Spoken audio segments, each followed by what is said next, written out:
สีเทาเมืองลาวของเฮาดอกนาเมืองเสียงแคนแต่ดอกจำปาในตำลาว่าลาวลานฟ้ายามพวกเฮาจากบ้านเมืองมาแต่ก็คิดทอดคิดหาน้ำตาตกในอุทธรแต่ก็ภูมิใจที่ยังคิดทอดอาวรเมืองลาวบางเกิดเมืองนอน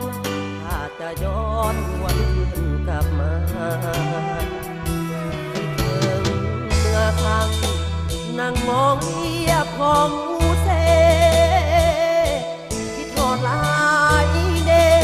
ต้องแคมเตผู้สาวลงอาบน้ำเป็นเดือน12นั่งมองเบิ่งของไหลนั่งมองเบิ่งของสองฝั่งสร้างความหวังอยู่ในใจตนลมเอ้ย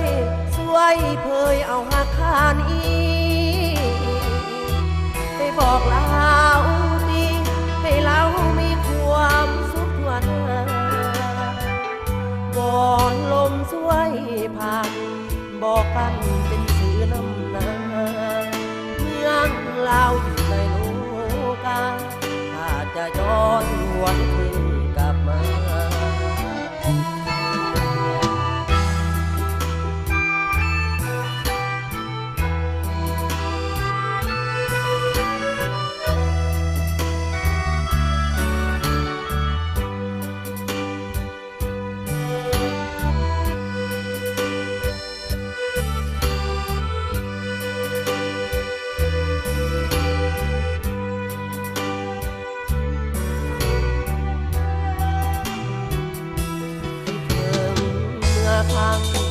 นั่งมองเอียบของมูเซ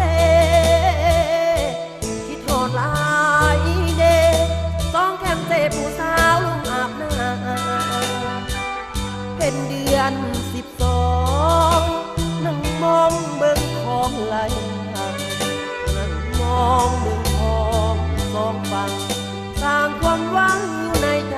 ตนลมเอ้ยไว้เผยเอาหักคานี้ไปบอกลาวดีให้เรามีความสุขทั่วหน้า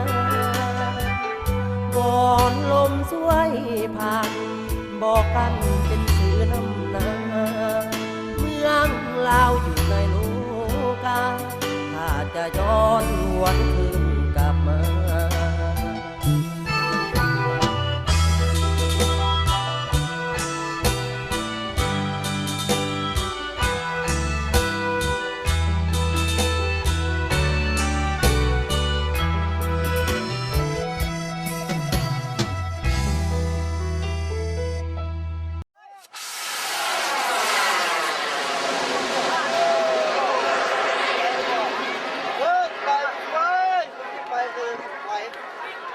เชื่อเลยเลยหมดเล